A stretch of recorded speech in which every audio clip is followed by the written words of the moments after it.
பிரதகாமிகள் ஐயா 3,60,000 பேர்களை மாய்த்து பண்டுலகத்திலே 26 நிமிஷம் அரசாட்சி புரிந்து ரம்பை ஊர்வசி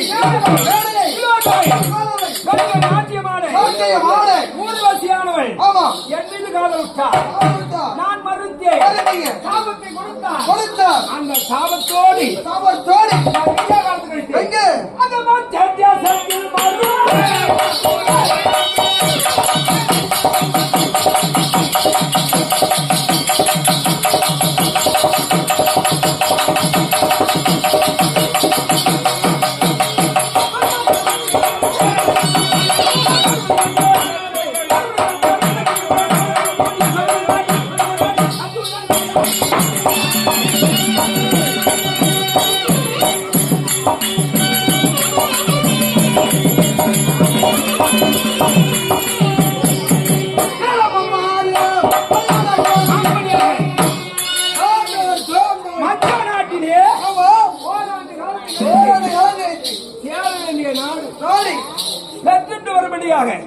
முதல் தூது முனிவர் தூது, இரண்டாவது தூது சஞ்சயர் தூது, மூன்றாவது தூது பகவான் தூது, நாலாவது தூது கஜன் தூது. மகாபாரதத்தில் 4 பேர்கள் தூது. பகவான் நாடு இருந்த புறப்பட்டார். நாடு கொடுக்க மறுத்த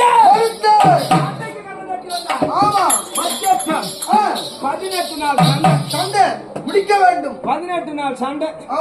துரியோதனாதிகளுக்கு 11 அக்ரோணி சேனைகளும் எங்களுக்கு 7 அக்ரோணி சேனைகளும் 18 அக்ரோணி சேனைகளும் யுத்தம் செய்வதற்காக ஒவ்வொரு நாளும் சண்டை.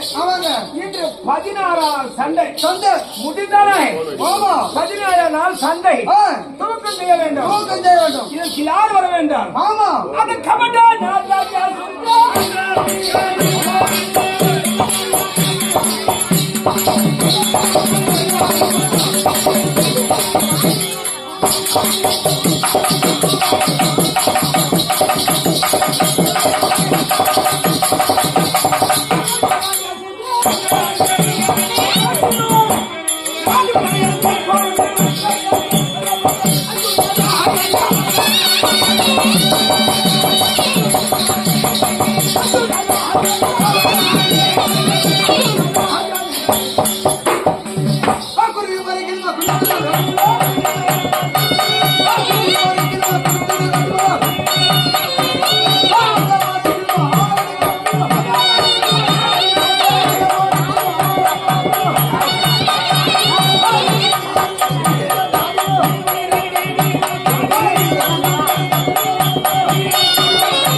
பாண்டவருக்கு வெற்றியாகவோ துரியோதனாதிகளுக்கு அபஜயமாக திகழ்ந்து வருகிறது. துரியோதனாதிகளுக்கு அபஜயமாக திகழ்ந்து வருகிறது. இன்று 17 நாள் சண்டை நடக்கும். 18வது நாள் சண்டை 17 நீ சொல்றது நான் அப்படியே சொல்றேன்.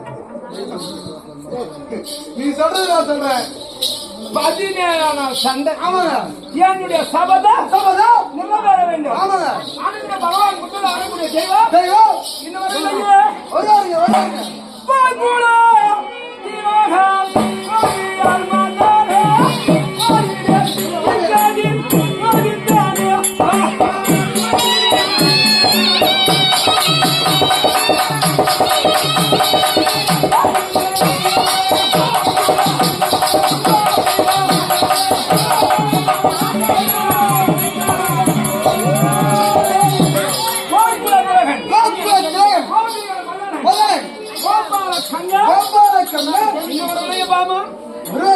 எங்கள் மாமன் அல்லவா? சைலண்ட் கண்ணன் வந்தால் அல்லவா? அவர் எப்பேரோடு தெரியுமா?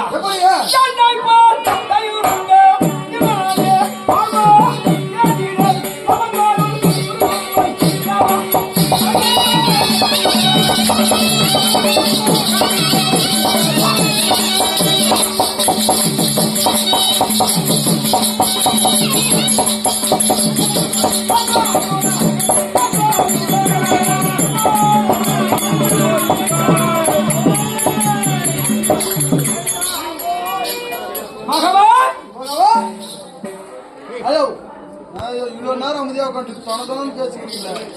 இது முன்னாடி கூட பேசி நடக்கலாம், ஆனா இதுக்கப்புறம் பேசக்கூடாது. இந்த கூத்து என்ன?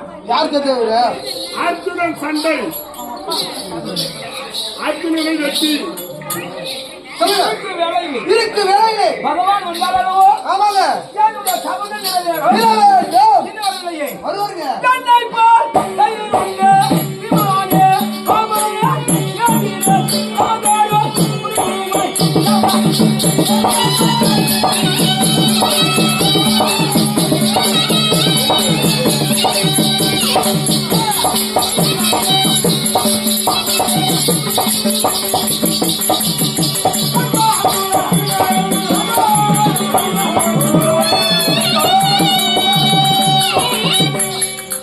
பகவான் வராரா என்று ஆ, எதிர்பார்த்து கொண்டது. ஆகட்டுங்க. சண்டையை தூக்கம் செய்ய வேண்டும். ஆமா.